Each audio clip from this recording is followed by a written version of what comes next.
Hi everyone and welcome back to a new episode of BWD. Today we're gonna code the Blackjack game. This is gonna be a simplified version, so only one player against the dealer and no money at all. Nevertheless, it's gonna be a ton of fun coding it and once you've done, playing with it. For example, in this game we start with a total score of 12. Let's try to hit. Oh great, we got 9. Let's see what the dealer does. Bad luck for him, we won. If you're new to this channel or you're back watching this video, do not forget you can find timestamps in the video description below. And all the code that you're gonna see in this episode is available on GitHub, link in the video description below. And now, without further ado, let's get started.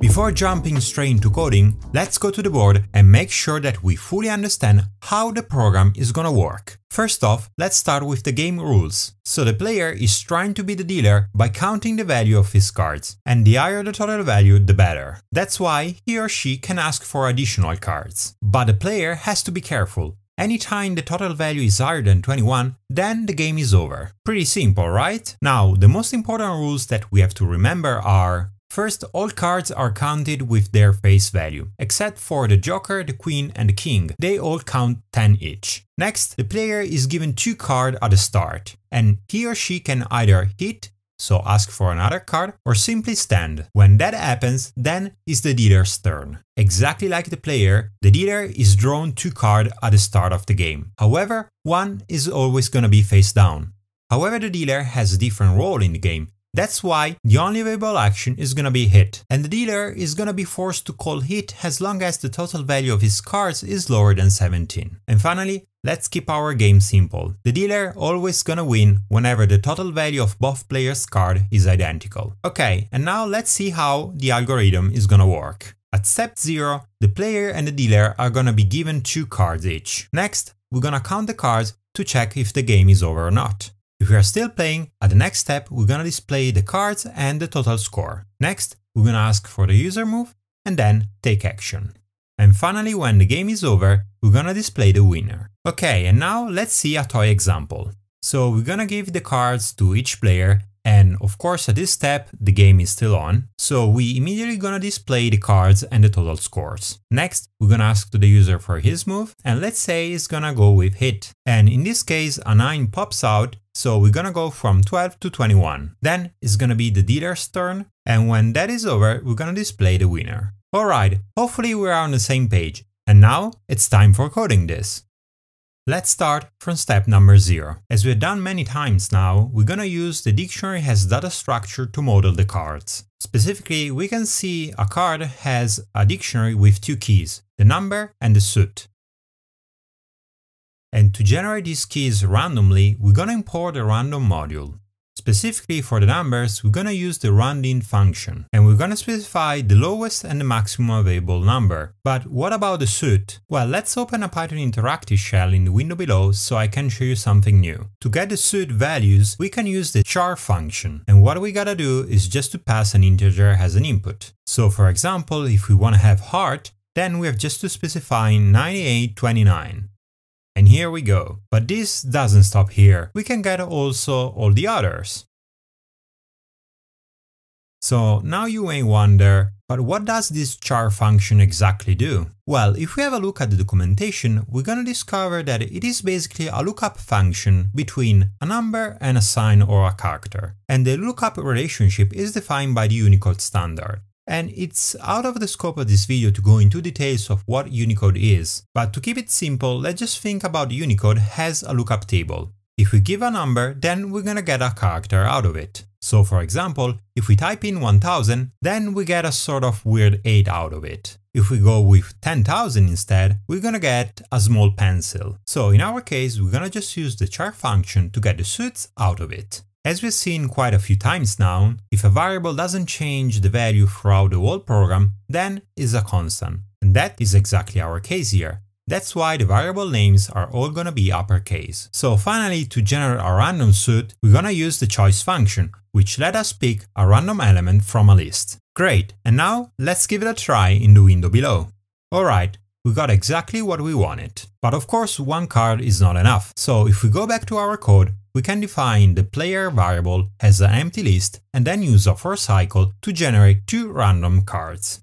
And of course, the same can be done also for the dealer. However, if we were to do it, then we would copy the code that we had just written here. But that doesn't stop there, because every time that we have to generate a new random card, then we would need to write the same exact code. So a good question would be, is there a better way of doing this? And the answer is yes. What we can do is to define a function. Let's forget about the Python syntax for a moment and just focus on what the function is gonna get done. We're gonna call it getCard because every time that we call it, then we're gonna get a new random card. And if this works, then we can use it whenever we want.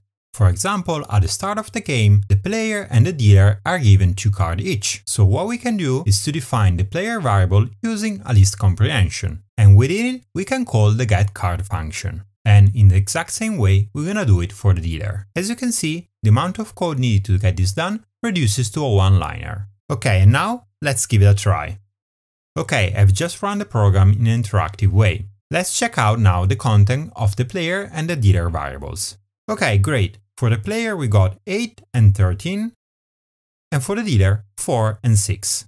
So everything works fine, and the beauty of it is that every time that we need a new card, we have just to call the function. As you can see, every time we're gonna get a new random card. And now, before moving ahead, let's go back to the board to better understand how functions work in Python and their syntax. Any function in Python can be split in 3 main parts. The very first one is called declaration statement. Here we define the name of the function and all the inputs. Next, there is the body. Here we're gonna find all the commands that the function is gonna run to get stuff done. And finally, there is the return statement, where the function gives back to the main program one or multiple outputs. Now let's dig a little bit deeper in each section as there is a lot to unpack here. The first element in the declaration statement is the def keyword. This is always needed and it's the start of the function itself. Then we have the name of the function. This is used as an identifier. In fact, there cannot be 2 functions with the same name. Then there is a sequence of parameters. And if you have never heard about it, don't worry. A parameter is just a technical name for input. However, sometimes functions do not need any input at all. That's why you will see just round empty brackets. And you may have noticed that that is exactly our case. In the body part, we're gonna find all the commands that are needed to run the function. And the only thing worth noticing here is that all the code is gonna be indented to the right. Finally, in the return statement, there are always gonna be 2 elements. The first one is the return keyword. This is used to signal the end of the function itself. And then we have the return variable. And you can think about it as the result of the function which is given back to the main program. Now let's have a quick look at our case and let's try to find all these 3 sections. At the first line we can read the declaration statement. Here we find that the name of our function is getCard and second that there are no inputs. Next, in the body we can see that we define 3 constants and then we generate a random card using a dictionary and assign it to the card variable. Finally, at the last line, we can read the return statement and identify the return variable, which in our case is the card variable. Pretty easy, right? However, some of you might notice that our function is slightly different from what we see on the screen. In fact, this is our function. The difference here is that the return variable is defined directly into the return statement. And this is usually done to save space. So both ways work. Alright, hopefully everything is clear. If not, let me know in the comment section below. Back to our code, let's move ahead with step number 1. Here we need to count the cards for the player and the dealer. An easy way of doing this is to use the sum function. This expects as an input a list of numbers, which we can create directly using the list comprehension syntax exactly like this. However, we have to tweak it a little bit. That's because we have seen in the rules section that cards with figures count 10, and we can get this done by writing a short if-else statement directly into the list comprehension. Then we're gonna do exactly the same for the dealer. Next, it's time to check the status of the game, and to do that we're gonna use another if-else statement. In the if statement, we're gonna check if the player has gone bust or not, and this translates to check whether the score of the player is higher than 21. And whenever that happens, we're gonna update it with true the value of the player underscore lost variable. Next, there is the else branch, but we're gonna do nothing for now here. And to do that, we're gonna use the pass keyword. Finally, let's not forget that we haven't defined yet the player underscore lost variable. So let's just write it before step number 1 and assign it none as its initial value. And now let's move ahead with step number 2. As you can see, the screen has just changed. That's because I zoom out to show you 2 additional functions. The first one is called getImage, and as you might have guessed, this returns the image of the card that we want to display. The second is display cards. This is used to display multiple cards on the screen. And now you may wonder, why didn't we code them? The thing is that these 2 functions are pretty much similar to the code that we've seen in the previous episode. So I think that you can figure out quite easily by yourself what the code is actually doing. If not, just have a look to the previous episode, then everything will be easier to understand. And now in the window below, let's run our program in an interactive way so we can have a quick look at least at what the function output is like. If we take the player variable, here we're gonna find the dictionaries holding the cards. So if we pass to the getImage function the first card, what we get out of it is an image. However, this image is contained within a list. If this is the first time for you seeing this, then go back and check the previous episode, where we have explained in detail why we want to store an image within a list. In the next line, let's apply this function to both cards of the player and assign the result to the cards variable. And now we are ready to use the displayImage function. Great, we got both cards. So again, if this passage was not clear, my advice is to go back and check the previous episode, and then come back here, and I'm sure that both functions will be easier to understand. Okay, great, now we have just zoomed back to where we left. However, do not forget that above the code that you see here, there are the 2 functions that we have just explained. Now let's finally move ahead with step number 2. For both the player and the dealer, we're gonna display the images. So first we're gonna create the card image using the getImage function and save the result into the images variable. Next, let's display the score, and right below, use the displayImage function to display the cards. Pretty easy, right? Let's do it also for the player.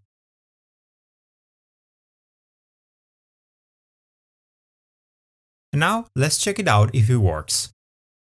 Great, we got exactly what we wanted. However, there is one thing to fix. As you can see, both cards of the dealer are displayed and also the score. However, one should be face down, and the score should be revealed only if the player goes bust or stands. To sort this out, let's define a new variable, dealer underscore playing, which always gonna be false at the very beginning. Next, as step number 2, let's check out the content of the variable. As long as this variable is gonna be equal to false, then we're gonna display 1 card face down and 3 question marks as the score of the dealer. Notice that to display the card face down, we are passing the parameter face down equal to true when we call the getImage function. Okay, and now let's give it a try. Great, everything works. Let's move ahead with step number 3 now. Here we're gonna ask to the user which action to take. And to do that, we're gonna use the input function, exactly like we've done many times in the previous episodes. Finally, to make the code more reliable, we're gonna apply the upper method to make the answer case insensitive. And then we're gonna apply a while cycle. In this way, even if the user types in an invalid answer, the program won't crash and instead will keep asking for a valid one. Alright, and now let's move ahead with step number 4. Here we have basically to check what the answer is and simply apply it. To do that, the if statements are exactly what we need. First, we're gonna check whether the player has chosen hit. If that is the case, we have just to give a new fresh card to the player. And that is gonna be pretty easy. First, we have to call the getCard function and then apply the append method to add the new card to the player variable. In the next if statement, we're gonna check whether the answer is equal to stand. When that happens, we don't have to add a new card to the player anymore, but instead we have to signal that now is the dealer's turn. And to do that, we're gonna update the value of the dealer underscore playing variable with true. Finally, let's not forget that after step 0, we're gonna keep repeating the steps that we've just coded as long as the game is on. And as we've seen many times in the previous episode, to do that, we're gonna write a while cycle. Specifically, the condition that we're gonna check is whether or not the player underscore lost variable is different from none. When that happens, we know that the game is over. Okay, great, and now let's give it a try. Okay, as you can see, the total score of the player is 16. And now let's hit and see what happens. We got an ace. As we know, this counts 1, so we got a total score of 17 now. Next, let's try to stand, and here we go. this time we didn't get a new fresh card, and we can see that the second dealer's card has been revealed and its score has been updated to 4. As you can see, everything works as expected. However, there is one thing that we can definitely improve, and that is that every time the new action is taken, the screen is not updated, but rather the new status is displayed right below. But luckily we can easily fix this. As we've seen many times now in this series, we can use the system function from the US module and pass as an input the string clear. And if you have never used this function before, just go and check episode number 2 of this series. Now let's import the US module and give it a go. And here we go. If we keep hitting, we can see that the screen is updated. Let's try with stand now. Great, everything works. Now let's go back to the code and finish step number 4. Once the player stands, then it's the dealer's turn. This implies that the dealer is gonna hit as long as its score is lower than 17, whereas the player can just wait and watch. To get this done, first we have to make sure that we don't ask for another action to the player, but that is pretty easy. We have just to update the condition of the while cycle. Second, we have to make sure that the dealer is gonna get a new fresh card. And that's why before step number 4, we're gonna write down a new if statement. Whenever the dealer is playing, we're gonna assign to the action variable H, and then display a message to the screen, and wait the player to hit enter. In this way, the player will have the time to check the new fresh card given to the dealer. Now what's left to do is to assign a new fresh card to the dealer. And to do that, we have simply to modify the if statement checking whether the action is equal to hit. Within it, we're gonna write down a new if-else statement checking whether the dealer is playing or not. When that is the case, we're gonna add the new fresh card to the dealer variable. Otherwise, we're gonna add it to the player variable. And now, let's give it a try. Let's stand from the very beginning. Okay, and now let's press enter. And here we go, it worked. The dealer got 3. Now, its total score is still below 17. That's why, if we press enter, the dealer is gonna get a new card. And here we go, a joker pops out and the dealer goes bust. Okay, so our program works fine. However, like in this scenario, we shouldn't see the press enter message on the screen, but rather we should see a message saying that we won. So let's go back to the code and see how we can fix this. After the if statement checking when the player has gone bust, we have to update the else condition. First off, we're gonna drop the else and replace it with an elif statement. Here, first of all, we're gonna check whether the dealer is playing or not. And next, we're gonna add an additional condition. Specifically, we're gonna check whether the total score of the dealer is first, higher or equal to 17, and second, higher or equal to the player's score.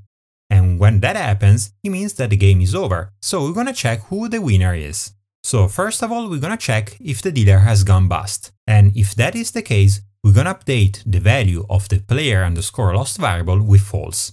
On the other hand, if that is not the case, we have to check whether the total score of the dealer is higher or equal to the player's. So we're gonna simply assign the result of this expression to the player_lost variable. In this way, when the total score of the player is higher than the dealer's, then the value is gonna be false. On the other hand, it's gonna be true.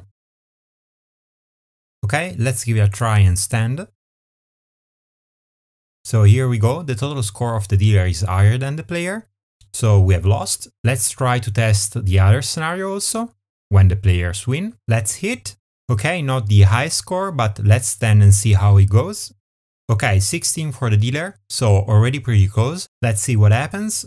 Okay, a joker pops out and the dealer goes bust. Great, so I would say that our code definitely works. However, there is one thing that we have to get done. As you can see, there is no winner message displayed, and on top of that, we have also to type in enter to quit the game. Instead, that shouldn't be displayed at all. To sort this out, let's add a new if statement as step number 3. And here we're gonna check the content of the player_lost variable. When that is none, we know that the game is still on, and we should execute step number 3 and 4. On the other hand, if the if statement is false, then the game is over. So we should go straight to step number 5. And here we're gonna simply check the value of the player_lost variable and then display the winner message. Okay, we got 13. Let's try to hit. Ouch, we went bust. However, we can see that the code is actually working. In fact, the dealer's won message is displayed. And now let's try to win and test also this scenario. Okay, we have made 18 as total score. Let's see if that is enough. And here we go, the dealer has gone bust, and the winner message is correctly displayed. Okay, we have finally come to the end of this video. If you have any question or feedback, just write it down in the comment section below. Do not forget to give it a like and subscribe to the channel to not miss next week's episode. In the meantime, if you wanna do more, just check the GitHub repo, where you can find the next steps for this exercise. And with that said, see you in the next one. Ciao!